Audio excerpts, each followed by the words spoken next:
The Galactic Empire's interrogation chamber was a cold, sterile place, filled with gleaming metal walls and an assortment of devices that looked like they belonged in a mad scientist's workshop. Lila, a petite human girl with messy brown hair and a smirk that could cut glass, sat strapped to a chair in the center of the room. Her captors, a group of towering, multi-limbed aliens with scales and too many eyes, loomed over her, their expressions a mix of arrogance and irritation. "You're wasting your time," Lila said, leaning back in the chair as much as her restraints would allow. "I don't know anything about your stupid rebellion." The lead torturer, a hulking alien with a voice like gravel, stepped forward. "We'll see about that, human. You'll break eventually. Everyone does." Lila raised an eyebrow. "Break? Honey, I've been through worse than you on a Monday morning. Bring it on." The aliens exchanged glances, clearly unnerved by her lack of fear. They started with the basics: electrocution. The lead torturer flipped a switch, and a jolt of electricity surged through Lila's body. She convulsed for a moment, then went still. The aliens waited, expecting screams or pleas for mercy. Instead, Lila let out a low whistle. "Wow," she said, shaking her head as if trying to clear it. "That was invigorating. Do you guys do house calls? My toaster's been acting up." The torturers stared at her, their confidence wavering. "Increase the voltage," the lead torturer barked. They did, and Lila's body jerked violently before slumping in the chair. This time, she didn't move. Finally, one of the aliens muttered, wiping sweat from his brow. "I thought she'd never shut up."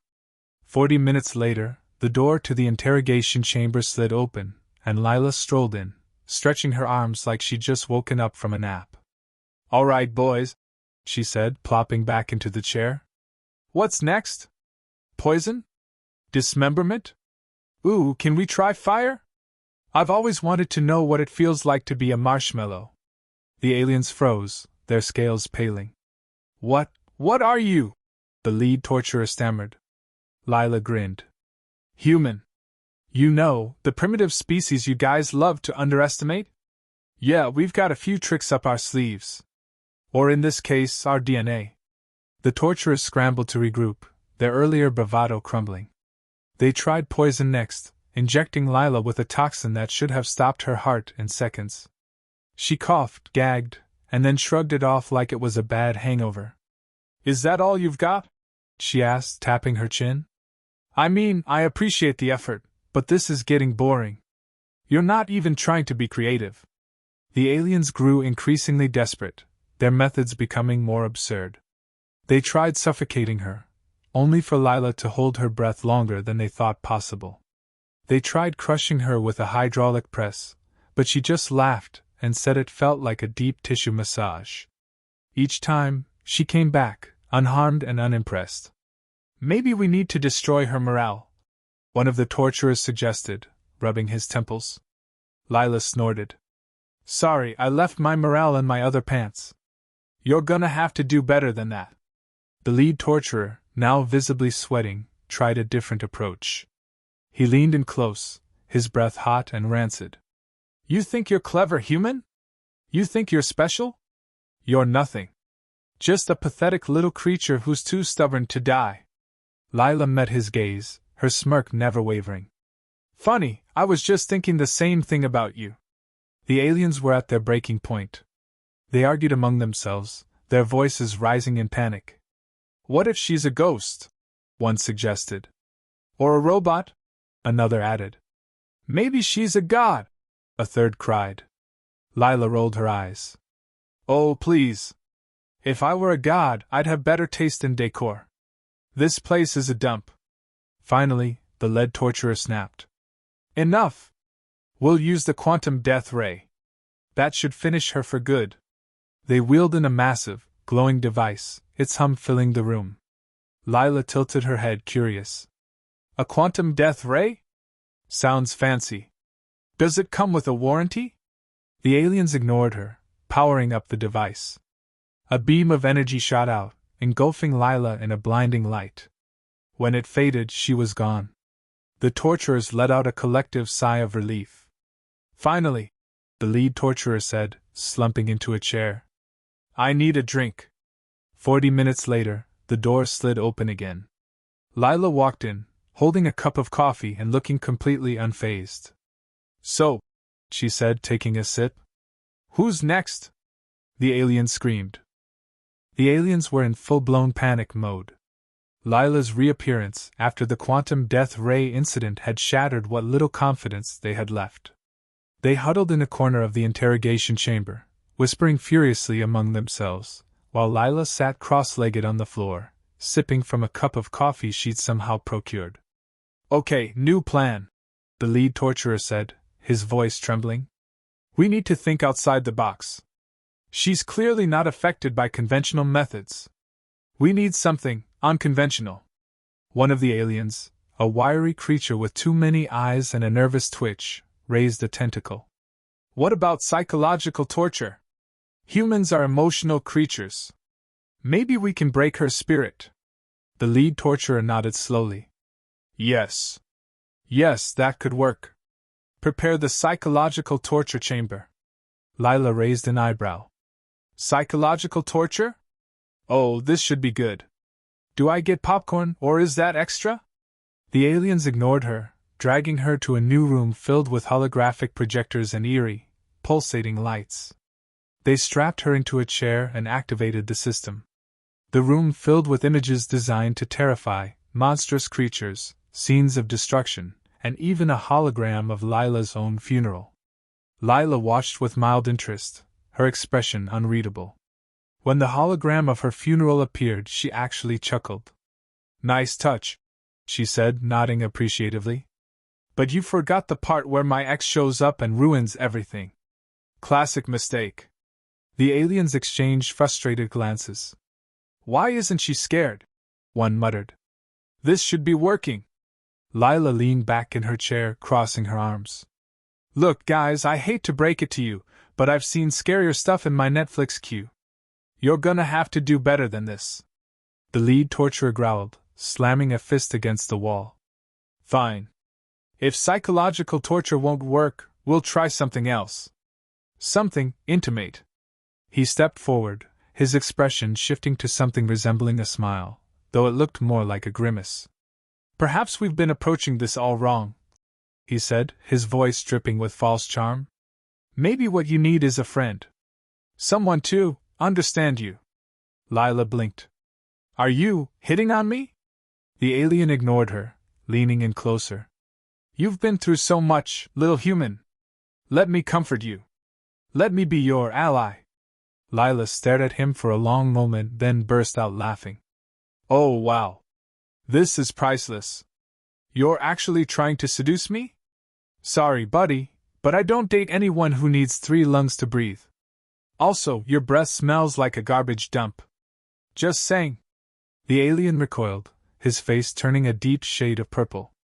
You insolent little. Yeah, I'm the worst, Lila interrupted, waving a hand dismissively. Can we move on now? I'm getting bored. The aliens were at their wits' end. They tried everything they could think of, drowning her in a tank of acid. She emerged unscathed and complaining about the smell, crushing her with a hydraulic press. She compared it to a deep tissue massage, and even attempting to disintegrate her with a laser. She reappeared 40 minutes later, asking if they had any snacks. This is impossible, the lead torturer screamed, pulling at his scales. What does it take to kill you? Lila shrugged. Honestly, I'm starting to wonder the same thing. Maybe you're just bad at your jobs. The aliens were too exhausted to argue. They slumped against the walls, their energy spent. Lila, meanwhile, seemed as fresh as ever. She stretched her arms and yawned. Well, this has been fun, but I think it's time to wrap things up. You guys clearly aren't up to the task. The lead torturer glared at her, his eyes bloodshot. You think you've won, human? You think you're untouchable? We'll see about that. He pulled out a communicator and barked an order. Bring in the superweapon.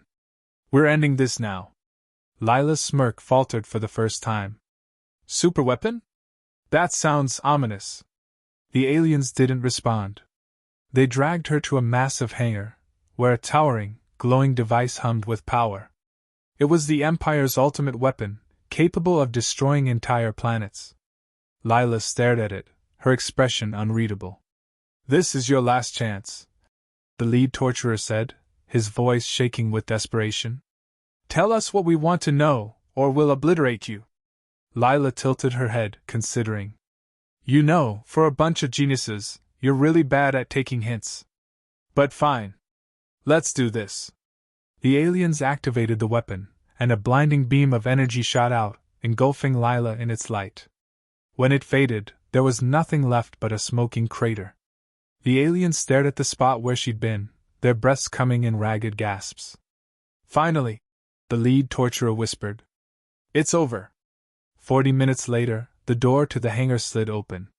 Lila walked in, holding a cup of coffee and looking completely unfazed. "So," she said, taking a sip. "Who's next?" the alien screamed. The Empire's hangar was eerily silent, save for the faint hum of the superweapon cooling down. The aliens stood frozen, their scales pale and their multiple eyes wide with disbelief. Lila strolled in, coffee in hand, as if she just returned from a casual stroll rather than being vaporized by a planet-destroying beam of energy. She took a sip, savoring the moment, before breaking the silence. "You know," she said, her voice dripping with mock sympathy, "if I didn't know any better, I'd say you guys are bad at this. Like really bad." The lead torturer, his hands trembling, dropped to his knees. What are you?" he whispered, his voice cracking. Lila shrugged. "Human. Just your average, everyday human. Well, maybe a little above average. I did survive your little light show, after all." The aliens were in shambles. One of them, a smaller, twitchy creature with too many tentacles, started hyperventilating. "This is impossible. No species can survive that. Not even the Zorlax of Zeta 9. Lila raised an eyebrow. "Zorlax of Zeta 9? Sounds like a bad band name. Anyway, you're missing the point. The point is, you can't kill me. Trust me, I've tried. It's surprisingly hard." The lead torturer's face contorted in rage. "You think this is a game, human? You think you can just waltz in here, mock us, and walk away unscathed?" Lila smirked. "Pretty much, yeah. I mean, it's not like you've given me a reason to take you seriously. Unless incompetence is your secret weapon. In which case, bravo." The aliens exchanged desperate glances. They were running out of options, and sanity. One of them, a hulking brute with a voice like grinding rocks, stepped forward. Maybe we need to try something different. Something she can't predict." The lead torturer nodded slowly, his eyes narrowing. "Yes. Something unexpected." Lila tilted her head, intrigued. "Ooh, I love surprises. Is it cake? Please tell me it's cake." The aliens ignored her, huddling together to whisper furiously.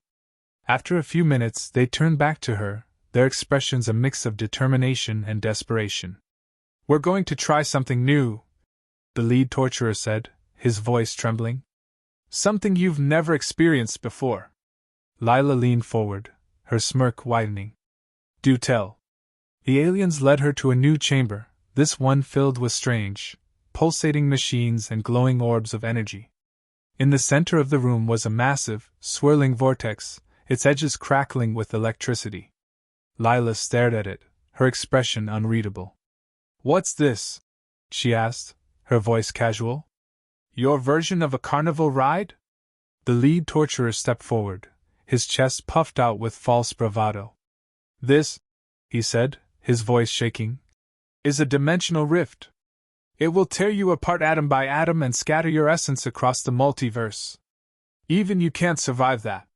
Lila raised an eyebrow. "A dimensional rift? That's your big plan? Wow. I mean, I was hoping for something more creative, but okay. Let's do this." The aliens hesitated, unnerved by her lack of fear. "You're not scared?" one of them asked, his voice barely above a whisper. Lila shrugged. I've been through worse. Besides, if it doesn't work, you'll just look even more ridiculous. Win-win for me." The aliens exchanged uneasy glances but pressed on. They activated the machine, and the vortex began to spin faster, its edges crackling with energy. Lila stood at the edge, her arms crossed, her expression calm. "Any last words, human?" the lead torturer asked, his voice trembling. Lila thought for a moment, then grinned. "Yeah. Don't forget to tip your waitress." The aliens activated the vortex, and Lila was sucked into it, her body disintegrating into 1,000 glowing particles. The aliens watched in silence, their breaths held, as the vortex closed with a deafening crack. For a long moment, there was silence. Then, slowly, the aliens began to relax. "It's over," the lead torturer whispered, his voice filled with relief. "She's gone." 40 minutes later, the door to the chamber slid open. Lila walked in, holding a cup of coffee and looking completely unfazed. "So," she said, taking a sip. "Who's next?" The alien screamed. The aliens were broken. Their scales had lost their luster, their multiple eyes were bloodshot, and their once proud postures were now slumped in defeat. Lila, on the other hand, looked as fresh as ever, sipping her coffee and watching them with an amused smirk. The lead torturer, his voice trembling, finally spoke up. What do you want from us?" he asked, his tone a mix of desperation and exhaustion. Lila tilted her head, considering the question. "What do I want?" Well, for starters, I'd like a better cup of coffee. This one's gone cold. But more importantly, I want you to understand something." The aliens stared at her, their expressions a mix of fear and confusion. "Understand what?" one of them asked, his voice barely above a whisper. Lila set her coffee cup down and leaned forward, her smirk fading into something more serious. "You've been underestimating humanity for a long time. You think we're weak, fragile, and insignificant. But the truth is, we're anything but. We're resilient, resourceful, and most importantly, we don't give up. Ever." The aliens exchanged uneasy glances, their confidence shattered. "But how?" the lead torturer asked, his voice trembling. "How can you survive everything we've thrown at you?" Lila shrugged. "It's called evolution. On Earth, we faced constant danger, predators, natural disasters, you name it. Over time, we developed a little trick. When we die, our bodies go into hyper-accelerated healing mode. As long as our brains aren't completely destroyed, we come back. Good as new." The aliens stared at her, their scales paling. That's impossible," one of them whispered. Lila smirked. "Tell that to your superweapon. Or your dimensional rift. Or you know me." The lead torturer slumped into a chair, his head in his hands. "What are we supposed to do now?" he asked, his voice filled with despair. Lila leaned back, her smirk returning. "Well, for starters, you could stop trying to kill me. It's not going to work, and frankly, it's getting old. But more importantly, you could learn from this. Humanity isn't your enemy, unless you make us one. And trust me, you don't want to do that." The aliens exchanged uneasy glances, their arrogance replaced by something resembling humility. What do you suggest?" the lead torturer asked, his voice trembling. Lila stood up, her expression serious. "I suggest you rethink your approach. Instead of trying to dominate and destroy, try understanding and cooperating. You might be surprised by what you can achieve." The aliens were silent, their minds racing as they processed her words. Finally, the lead torturer nodded slowly. You're right," he said, his voice filled with reluctant respect. "We've been blind. Arrogant. But perhaps there's another way." Lila smiled, her expression softening. "Glad to hear it. Now, if you'll excuse me, I have a report to file." She turned and walked out of the chamber, leaving the aliens to ponder their newfound humility. As she made her way through the corridors of the Empire's ship, she couldn't help but chuckle to herself. "Humans," she muttered. "Always full of surprises." Back on Earth, Lila's colleagues greeted her with cheers and applause. She handed over the data she'd collected, her smirk returning as she recounted her adventures. "They'll think twice before messing with us again," she said, her voice filled with quiet pride. Her colleagues nodded, their expressions a mix of awe and admiration. "You're a legend, Lila," one of them said, his voice filled with respect. Lila shrugged, her smirk widening. "Just doing my job. Now, if you'll excuse me, I have a date with a hot shower and a cold beer." As she walked away, her colleagues exchanged knowing glances. Humanity had always been underestimated, but thanks to Lila, that was about to change. And as for the Empire, they'd learned a valuable lesson: never underestimate a human, especially one with a sense of humor.